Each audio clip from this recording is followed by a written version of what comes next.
Ciências, a aula de hoje sobre matéria, nono ano. E hoje nós iremos misturar a ciência, com o estudo da química e da física. Professora Nonata.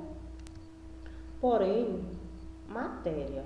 O que é matéria? Posso definir matéria como tudo que tem massa, ou seja, ocupa lugar no espaço. Exemplo de matéria: árvore, bactéria, vírus, ser humano, ar, água, mesa, veículo, óculos, caixa de som, TV. Ou seja, tudo aquilo que tem massa e ocupa lugar no espaço, vou chamar de matéria. Átomo. Os filósofos gregos primeiramente propuseram a ideia de que a matéria era formada por partículas bem pequenas e que essas partículas eram indivisíveis.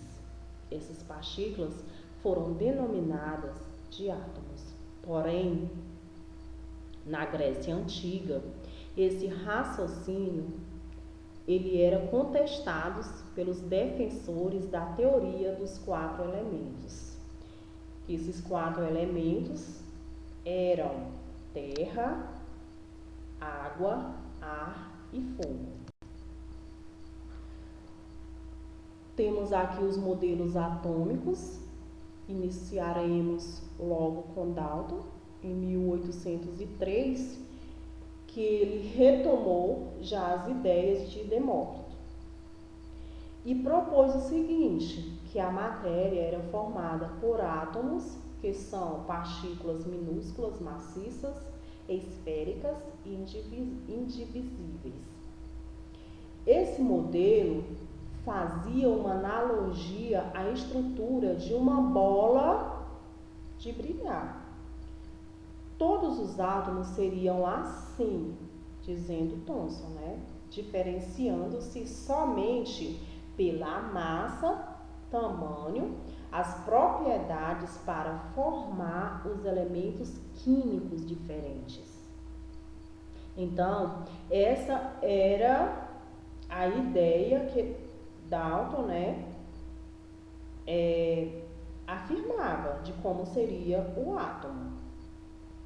Apenas numa estrutura de uma bola de brilhar, com massa, tamanho e propriedades de elementos químicos diferentes. Essa era a teoria de Dalton.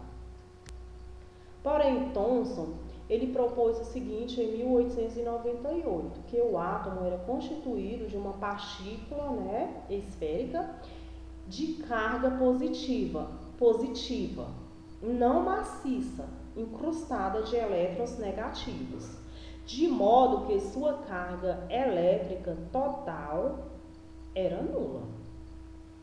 Portanto, quando ele afirmava aí a mesma quantidade de esferas positivas, também era a mesma quantidade de esferas negativas, deixando assim o átomo nulo. O modelo de Thomson, ele comparava, com um pudim ou um bolo de passas.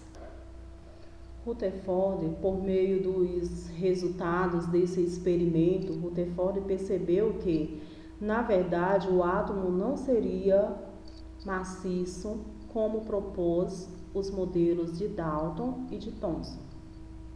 Ele propôs que o átomo é descontínuo e é formado por 2 regiões, o núcleo e a eletrosfera. O núcleo é denso e tem carga positiva, ou seja, é constituído de prótons. A eletrosfera é uma grande região vazia, onde os elétrons ficam girando ao redor do núcleo. Esses aqui foram os átomos estudados por os filósofos. Dalton, em 1803, ele defendia, né, que o átomo era uma esfera maciça. Thomson, em 1904, afirmava que o átomo era uma esfera positiva recheada de cargas negativas. Rutherford, em 1911, afirmava já que o átomo era um núcleo positivo rodeado por uma eletrosfera negativa. E o Bohr, em 1913, já afirmava que o átomo era um núcleo positivo rodeado por eletrosferas organizadas em níveis de energias. Então, esse foi um resumo dos estudos feitos por os filósofos sobre os átomos, nos quais chegaram à conclusão de que, quando um átomo se combina a outro átomo, forma-se uma molécula. Nós temos dois tipos de substâncias, né? Essas substâncias são as substâncias simples e substâncias compostas. Substância simples é a substância formada por átomos de um único elemento químico, e temos como exemplo gás oxigênio, O2, né? E o gás hidrogênio, H2. Substâncias compostas formadas por átomos de 2 ou mais elementos químicos. E aqui nós temos exemplo a água, né, formada por 2 elementos químicos. Temos aqui os prótons, elétrons e nêutrons representados no átomo, né? Então, esse aqui é o átomo, que o átomo ele é constituído por elétrons, prótons e nêutrons. Elétrons, cargas elétricas negativas, prótons, cargas elétricas positivas, e os nêutrons são nulos, ou seja, não tem cargas nem positivas e nem negativas, são nulos. Então, vamos lá, prestem bem atenção aqui no resumo de tudo que foi estudado nessa aula de hoje. Matéria é formada por pequenas partículas, que são os átomos. As principais partículas dos átomos são os prótons, os elétrons e os nêutrons. Elétrons, ele é representado pela letra E e tem cargas elétricas negativas. O movimento rápido que essas partículas fazem em torno do núcleo produz um campo magnético em torno do núcleo. Então, essas partículas aí de cargas elétricas negativas produzem um movimento em torno do núcleo, formando aí um campo magnético. Prótons. Os prótons ficam localizados no núcleo do átomo, representado por essas esferas aí de corzinha branca, com cargas elétricas positivas. Os nêutrons são nulos, representados por essas esferas azul. Então, vamos lá. Resumo. Elétrons, cargas negativas. Prótons, cargas positivas. Nêutrons são nulos. Cargas iguais, tipo próton com próton, o que acontece? Se repelem. Cargas opostas se unem e geram um campo magnético.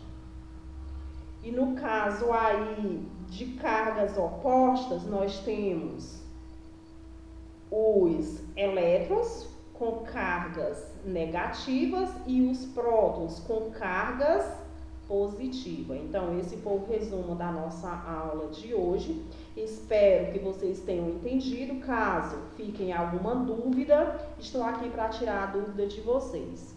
E obrigada! Falando aqui sobre as mudanças de estado físico, né, como é só uma revisão para que vocês possam compreender melhor, né, todo o assunto que já foi visto.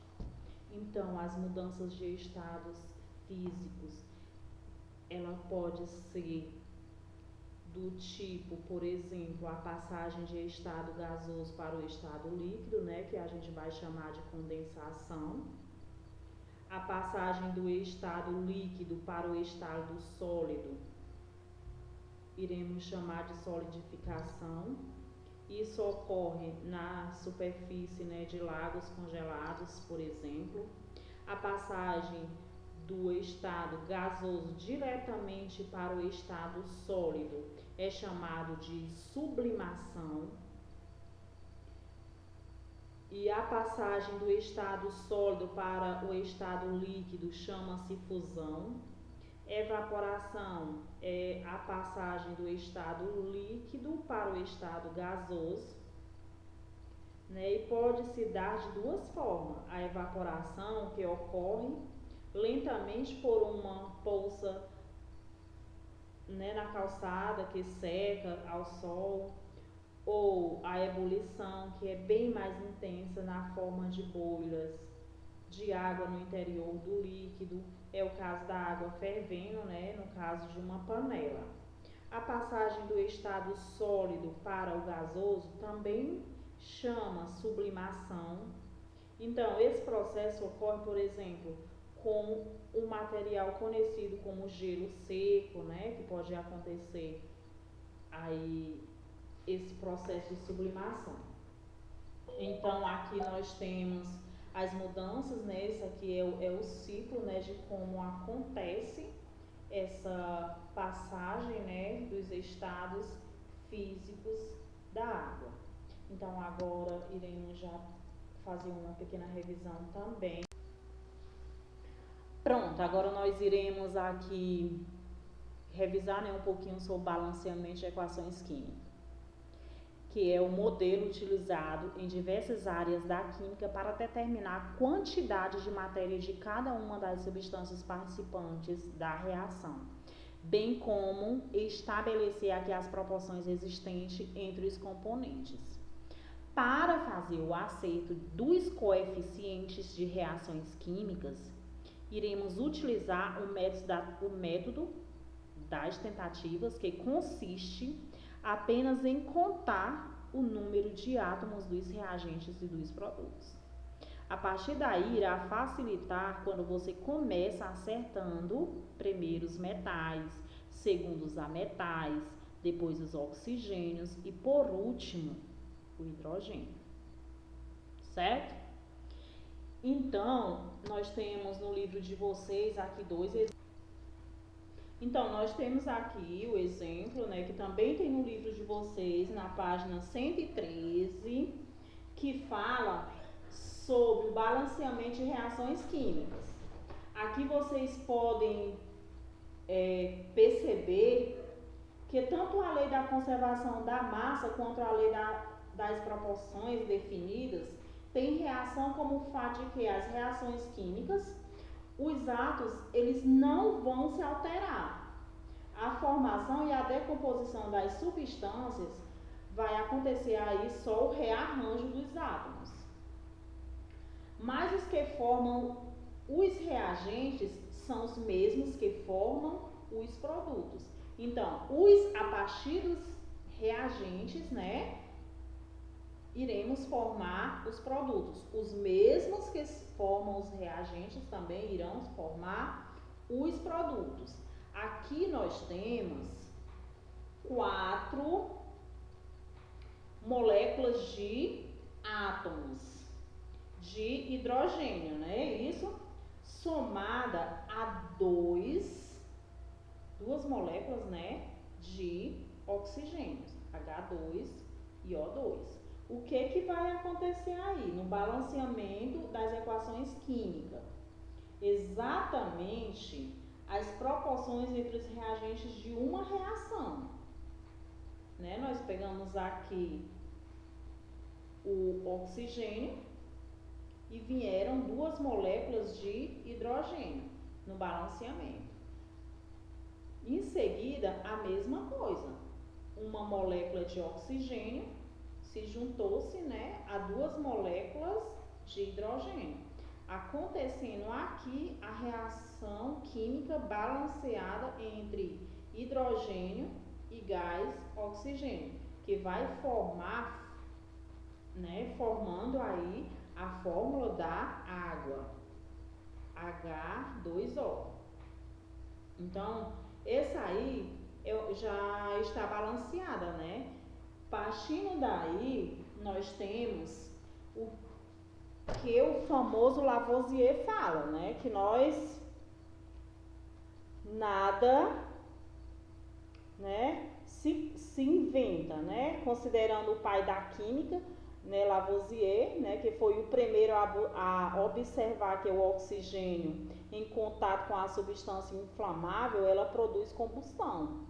Deduziu a partir daí, né, que as reações químicas, a celebre da lei da conservação da matéria, né, que na natureza nada se cria, nada se perde, tudo se transforma. Então, sobre balanceamento, é justamente isso que Lavoisier fala. Na natureza nada se cria, nada se perde, tudo se transforma. Então, nossa revisão sobre matéria foi isso. A partir de agora, é com vocês. E até a próxima aula.